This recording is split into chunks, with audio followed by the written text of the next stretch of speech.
हाँ जी, बोलिए सतगुरु बंदी छोड़ कबीर साहिब की जय हो। सतगुरु मदन साहिब की जय हो। सतगुरु वैराग साहिब की जय हो। सभी संतों की जय हो। सभी भक्तों की जय हो। परमपिता परमात्मा की जय हो। साई बंदी।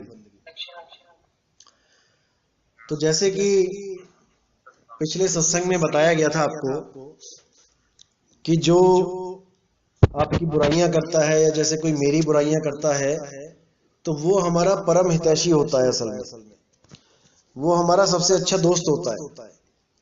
वो कैसे होता है वो आज मैं आपको बताऊंगा और आपको ये सुनकर आप खुद ढूंढोगे कि आपको भी कोई निंदक मिल जाए ताकि आपका भी काम बन जाए। बहुत इंपॉर्टेंट है हमारे जीवन में निंदक का होना। जैसे फूलों के जीवन में कांटों का होना बहुत जरूरी है। जिस फूल के जीवन में, जिस फूल की टहनी में कांटे नहीं होते हैं, छोटे छोटे बच्चे भी उसको कभी भी तबाह कर देते हैं, कभी भी तोड़ के ले जाते हैं। तो असली जो चीज है, जो रक्षक है फूलों का, वो कौन है? वो कांटे हैं। जब फूल में बड़े बड़े कांटे होते हैं, उस फूल को तोड़ने का बच्चे तो प्लान भी नहीं बनाते कि कांटे लग जाएंगे। वही कांटे उस फूल के सबसे बड़े रक्षक हैं। लेकिन अगर फूल सोचे कि कांटे हमारे दुश्मन हैं, तो ये फूलों की मंद बुद्धि कहलाएगी। ये बहुत छोटी सोच कहलाएगी, उसकी अज्ञानता कहलाएगी कि वो कांटों को अपना दुश्मन समझ बैठा है। नहीं, कांटे ही हमारे सबसे अच्छे मित्र हैं। जैसे एक बूढ़ी माता जा रही थी वैष्णो देवी की चढ़ाई चढ़ती हुई, वो सोच, और उसके पास सामान भी काफी था, कोई झोला था, कोई कुछ था, अपना सामान लेके जा रही थी, कपड़े भी लेके जा रही थी। तो वो यही दुआ करती जा रही थी कि हे माता, ये इतना भार है, ये थोड़ा थोड़ा कम हो जाए, ये मुझे पता ना लगे कि ये भार मैंने उठा रखा है। अब ऐसा तो होने वाला था नहीं कि उसका भार उसी को महसूस होना बंद हो जाए। तो माता ने क्या किया, थोड़ी थोड़ी दूर पे अरेंजमेंट कर दिया कुछ लोगों का जो वहां पे जा रहे थे। उन्होंने, किसी को दया आई, माता का कुछ पोटली उठा ली, किसी को दया आई बैग उठा लिया, किसी को दया आई माता की बोतल हाथ में पकड़ ली। ऐसे धीरे धीरे धीरे थोड़ा थोड़ा सामान लेके माता को बिल्कुल खाली कर दिया और वो आराम से अपनी दर्शन करने वहां पहुंच गई। तो माता का जो बोझा उठाया, ये जो बोझा उठाने वाले थे, माता कितनी खुश हुई होगी कि मेरा बोझा उठाने के लिए कोई आ गया। अगर ये माता उनसे ही नफरत करने लगती, उनसे ही झगड़ा करने लगती जो उसका बोझा उठा के ले गए हैं, तो कितनी बड़ी मूर्खता होती माता की। तो इसी प्रकार जो निंदक होता है वो परमात्मा ने भेजे होते हैं हमारे भार उठाने के लिए, हमारे कर्म उठाने के लिए। वो कैसे उठाते हैं? एक बार एक राजा होता है, बहुत प्रतापी राजा होता है। उसने ये कसम खाई होती है कि दोपहर के 12 बजे से पहले पहले अगर कोई भी मेरे दरबार में भिक्षु या कोई साधु संत, कोई भी अगर कुछ भी मांगने आता है तो मैं उसको खाली हाथ नहीं भेजूंगा, जो मांगेगा उसको मिलेगा। तो बहुत मशहूर हो गया राजा इसी चक्कर में। बहुत से लोग आते, बहुत कुछ मांग के ले जाते, जो उनके बिगड़े हुए काम बन जाते उनके। तो एक बार साधु आया, वो 12:10 पे आ गया। अब राजा अपना राजपाट छोड़ के 12 बजे अपना बंद करके वो अपने घोड़ों के अस्तबल में चला जाता था। तो उस दिन भी राजा अपने घोड़ों के अस्तबल में पहुंचा और वहां पे अपने जो सबसे प्यारे घोड़े थे उनकी वो खुद सेवा करता था अपने हाथों से। उनको घास भी खिलाता था, उनका नहाना धोना भी खुद ही करता था। इतना प्रेम था घोड़ों से, यहां तक कि उनकी लीद भी वो उठाता था, लैट्रिन भी वही उठाता था। तो जब एक साधु पहुंचा दरबार में तो 12:10 हो गए थे, राजा जा चुका था। तो मंत्री संतरी ने बोला कि भाई राजा जी तो अस्तबल में चले गए हैं, आप वहीं जाके प्रार्थना करो जो आपको मांगना है। तो वो वहां चला जाता है और राजा से कहता है कि महाराज, बहुत दूर से चल के आया हूं, रास्ते में आपका राज्य आ गया, सोचा कुछ खाने पीने का इंतजाम हो जाए, मुझे भोजन चाहिए। मुझे भोजन चाहिए। तो राजा कहता है भाई तुम लेट हो गए, मेरा ये नियम है कि 12 बजे से पहले पहले अगर कोई भी आता है तो मैं उसको खाली हाथ नहीं भेजता, लेकिन आप लेट हो गए हैं, मुझे क्षमा करें, मैं आपको कुछ नहीं दे सकता। तो वो भिक्षुक कहता है कि कुछ तो दो महाराज, कुछ तो दो। अब आपके घर पे कुछ आया है, बंदा दरबार में आया है, आपके सामने खड़ा है, कुछ मांग रहा है, आप राजा हो, राजा धर्म के हिसाब से कुछ तो दो। तो राजा वहां पे लीद जो है वो साफ कर रहा होता है, बट्ठल में ढो ढो के उसको साफ कर रहा होता है। तो राजा क्या करता है, एक मुट्ठी लीद उठाता है और कहता है भाई मेरे पास तो यही है इस वक्त। तो महात्मा कहता है, साधु कहता है भैया जो है दे दे, कोई बात नहीं। तो वो उसकी झोली में डाल देता है एक मुट्ठी घोड़े की लीद। साधु लेके चला जाता है अपना। कुछ दिनों बाद क्या होता है, राजा शिकार पे निकलता है और शिकार खेलता हुआ जाता है, काफी दूर निकल जाता है। तो वहां पर एकदम उस राजा के घोड़े के सामने एक लीद का पहाड़ बन जाता है। जब लीद का पहाड़ वो देखता है कि ये क्या है भाई, ऐसा पहाड़ तो आज तक दिखाई नहीं दिया कभी, ऐसा भी कोई पहाड़ होता है, घोड़े की लीद का पहाड़। बड़ा चक्कर में पड़ता है, क्या है ये, है क्या चीज भाई, क्या है ये, क्या है। तो वहां पर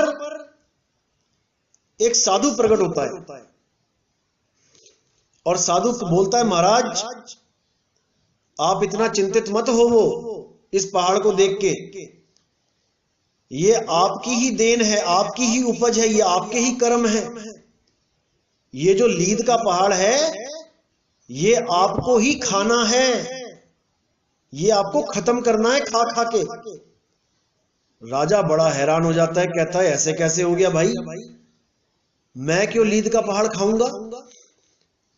तब राजा को वो साधु याद दिलाता है कि महाराज जब मैं आपके पास आया था भूख के कारण, मुझे भूख लगी थी, तब आपने रोटी की जगह मुझे ये एक मुट्ठी घोड़े की लीद पकड़ा दी थी। और जैसे कि जो दान का जो नियम होता है कि दान बढ़ता ही जाता है, जो आप दान देते हो, इस जन्म में आप 100 रुपए देते हो तो वो बढ़ता बढ़ता बढ़ता अगले जन्म तक लाखों रुपए हो जाता है, आपको बहुत प्रॉफिट होगा उसमें। दान बहुत ज्यादा जल्दी बढ़ता है। तो उन्होंने बोला कि ये जो एक मुट्ठी लीद थी जो आपने दी थी वो आज पहाड़ बन चुकी है और ये आपको ही खा खा के खत्म करनी है, नहीं तो और बढ़ती जाएगी ये। अब राजा परेशान, राजा कहता भाई ये कहां फंस गए, क्योंकि कर्म भी उसी के हैं, उसी ने दिया है। क्यों दिया था भाई, जब वो खाने के लिए मांग रहा था खाना तो तुम लीद देने के हकदार तो नहीं थे, अब लीद दिए तो खानी पड़ेगी। तो राजा बहुत रोने लग जाता है, गिड़गिड़ाता है, महात्मा जी कुछ तो करो, कोई इंतजाम करो, कोई हल बताओ कि क्या किया जाए। तब महात्मा क्या कहता है कि भाई देखो हल केवल एक ही है, तुम बहुत बड़े प्रतापी राजा हो, तुम्हारा बहुत मान सम्मान है, बहुत दुनिया तुम्हें नमस्कार करती है। अगर वही दुनिया तुम्हारी निंदा करने लग जाए, अगर वही दुनिया तुम्हें गालियां देने लग जाए तो ये पहाड़ खत्म हो सकता है। अब राजा बड़ा चक्कर में पड़ जाता है, भाई अब क्या किया जाए। लेकिन अब लीद का पहाड़ खाने से अच्छा तो कुछ भी है, मर जाना ही अच्छा है। तो राजा क्या करता है, बहुत दिमाग लगाता है क्या किया जाए क्या किया जाए। तो वो ऐसा काम करता है कि एक वैश्या को ले आता है अपने राज दरबार में और वहां घोषणा करता है कि आज से मैं इसके साथ अपने महल में अलग रहूंगा, एक नया महल बना के उसमें अलग रहूंगा। तो वो उस वैश्या के साथ उस अलग महल में रहने लग जाता है और बिल्कुल नियम के साथ, हाथ तक नहीं लगाता उसको कभी, बिल्कुल साफ सुथरा नेचर। और हर सुबह से लेकर शाम तक उसको रथ में घुमाता है पूरे शहर में। अब पूरे शहर में उस वैश्या को लेके घुमा भी रहा है और उसके साथ अलग रह भी रहा है। तो धीरे धीरे धीरे धीरे लोगों ने बातें बनाना शुरू कर दिया। अब लोगों ने ऐसी ऐसी बातें बनाई, राजा को जहां भी लेके जाता था वो उसको तो पीछे से ऐसी ऐसी बातें सुनाते थे, इतना परेशान करने लग गए, इतना उल्टा बोलने लग गए कि राजा को दिखने लगा कि भाई पहाड़ कम हो रहा है। वो पहाड़ रोज दिव्य दृष्टि से दिखाया जाता था उसको कि आज इतना रह गया, आज इतना रह गया, आज इतना रह गया। वो 3, 4, 5 महीनों में वो पहाड़ बिल्कुल गायब हो गया। अब जब बिल्कुल गायब हो गया तो महात्मा ने फिर उसको सपने में बोला कि अब तू वापस आ, जहां पे पहाड़ था वहां पे वापस आ। तो जब वो वहां पे गया तो देखा उसने पहाड़ तो गायब है पूरा, लेकिन फिर भी वहां पे एक मुट्ठी घोड़े की लीद पड़ी हुई थी। तब उस महात्मा ने राजा को बोला कि भाई जो तेरा ब्याज था वो तो खत्म हो गया, अब जो तेरा मूल है ये मूल तो तुझे खाना ही पड़ेगा। ये तेरा मूल है, ये जो तूने एक मुट्ठी जो दिया था, एक मुट्ठी तो तुझे ली दिए खानी ही पड़ेगी।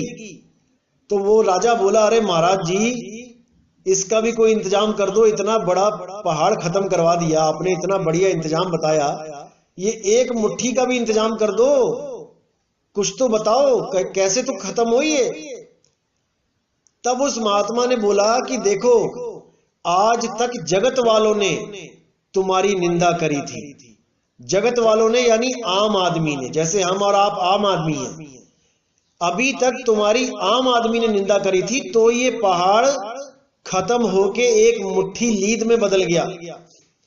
अगर कोई महात्मा तुम्हारी निंदा कर दे तो ये मुट्ठी भर भी खत्म हो जाएगा। जब उसको ये बात समझ में आई तो बहुत दिल ही दिल खुश हुआ कि शुक्र है इसका भी इंतजाम हो गया। तब राजा ने क्या किया, भेष बदल के, एक बहुत पहुंचे हुए महात्मा थे वहां पे, भेष बदल के उनके पास पहुंचा, खूब सेवा करी, 1 महीना 2 महीना 3 महीना खूब सेवा करी और खूब कान भरे उसके कि महात्मा जी आपके राज्य का एक राजा है, वो वैश्या के साथ रहता है, अपने अलग महल में रानियों को छोड़ दिया है, रोज उनको घुमाता है, वैश्याओं को घुमाता है, वो वैश्या को अपने रथ पे, रोज उसके कान में डाले कि कभी तो ये निंदा करेगा।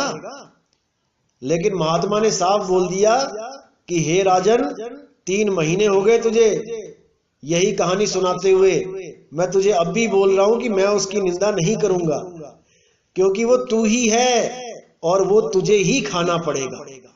वो खाना कैसे है मैं जुगती बता देता हूं। तो कहता है महाराज जी जुगती तो बता दो, जुगती के चक्कर में तो आपके पास पहुंचा हूं। तब वो कहता है ऐसा काम कर भाई, इस घोड़े की लीद को, एक मुट्ठी लीद को धूप में सुखा ले, इसको सुखा के इसका पाउडर बना दे, और वो पाउडर चुटकी चुटकी अपने आटे में मिक्स करवा दिया कर। वो रोटी तुझे पता भी नहीं लगेगा कि ये कब खत्म हो गया, जब रोटी तू खाएगा, और तेरे ये एक मुट्ठी जो लीद है वो भी खत्म हो जाएगी, चिंता मत कर, तुझे पता भी नहीं लगेगा, बदबू भी नहीं आएगी, और बता क्या चाहिए तुझे।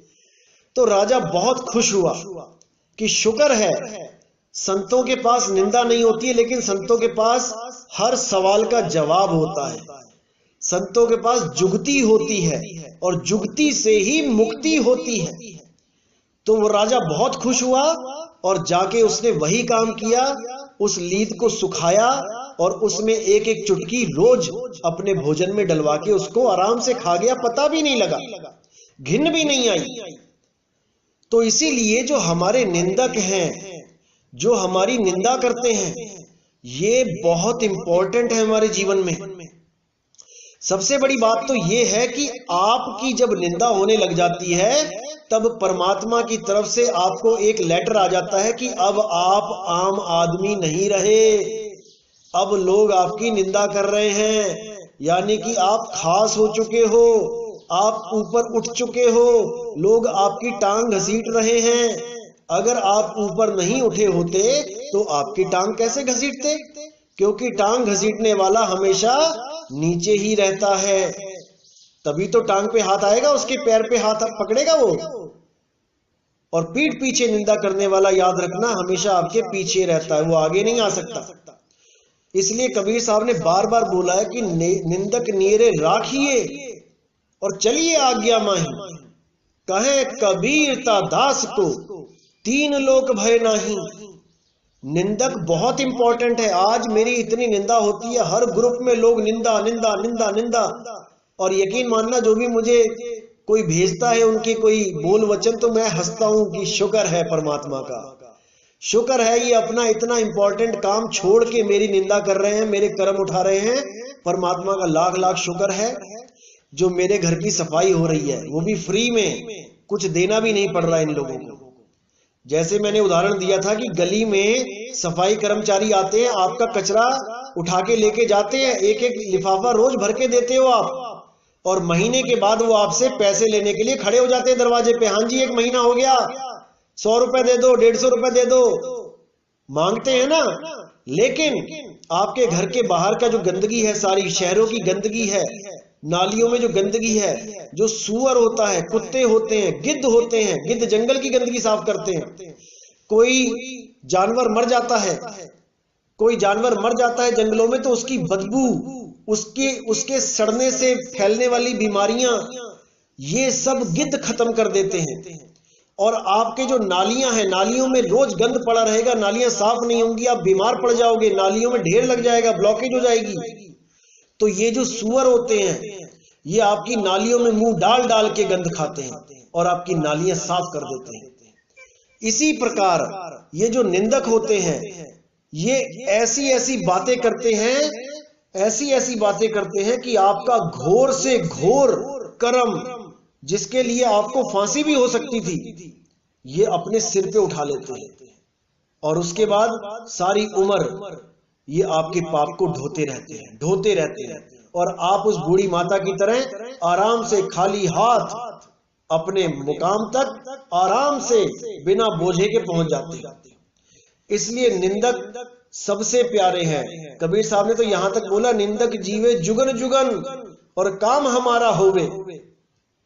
निंदक जुगो जुग जीता रहे और हमारा काम बनता रहे। तो इसीलिए कोई मेरी निंदा करता है, उसको सुनो, बहुत प्रेम से सुनो, देखो कि कितनी निंदा कर रहा है, कितना आनंद आ रहा है उसको मेरी निंदा करने में। मैं खुद देखता हूं कितने लोग आनंदित होते हैं। असल में वो अपने मन को आनंद देते हैं निंदा कर करके। मन कौन है? काल भगवान।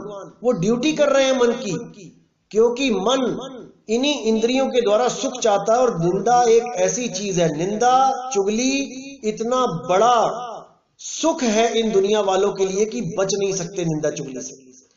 आप कहीं पर भी जाके बैठ जाओ 1 घंटा किसी भी पार्टी में, किसी भी फंक्शन में, तो 1 घंटे में 50 मिनट केवल और केवल निंदा चुगली ही होगी लोगों की, क्योंकि इसमें महारस है।